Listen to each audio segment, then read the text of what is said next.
So last week I made a pretty thorough video explaining the threat of solar weather to our electric grid infrastructure.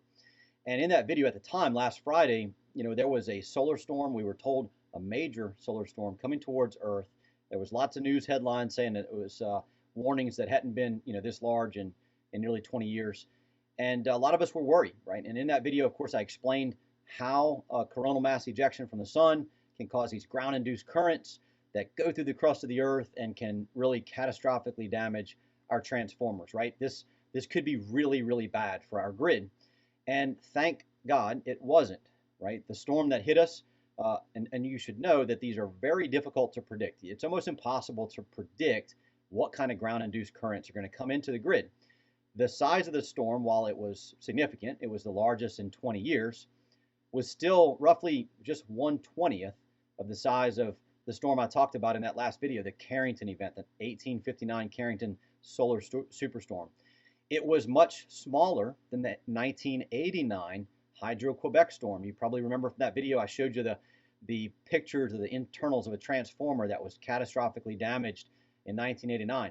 So while this storm made news headlines, and while this storm did show the visual effects, the aurora borealis, what we normally think of as northern lights, as far down as Louisiana and Florida, thank God it did not produce the kinds of ground-induced currents that could catastrophically ruin the grid. Here's the good news.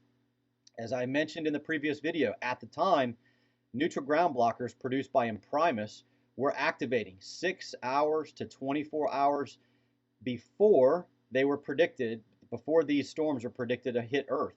The other interesting thing, those that activated were 700 miles south of where they thought the first effects would be in the United States. Again, these ground-induced currents, very, very difficult to predict, can cause catastrophic damage, and were blocked. Those three devices I mentioned last week in the grid, the one in ATC over in Wisconsin, the one in South Dakota in the WAPA grid, and the one at TVA in Tennessee, combined operated more than 50 times.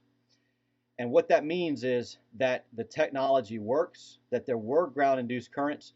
We may, in fact, see in the coming weeks, months, and years, we may see damage. These transformers may actually have sustained damage, those that were not protected by the ground-induced currents. But again, thank God the storm wasn't as bad as it could have been. This should be a wake-up call for us. The good news, again, is it's a fixable problem. Another set of good news is that we have a campaign underway at our website, centerforsecuritypolicy.org. You go to infrastructure security and you look at the very top where it says secure the Texas electric grid. As I mentioned in the previous video, I just finished briefing the Texas Public Utility Commission on this threat of solar weather immediately prior to that storm. They would probably benefit from knowing that the people want the grid secure, starting in Texas because they have their own grid, but it needs to happen everywhere else. So again, we ask you to get involved, get informed. centerforsecuritypolicy.org. Go to infrastructure security and take action. Thank you very much.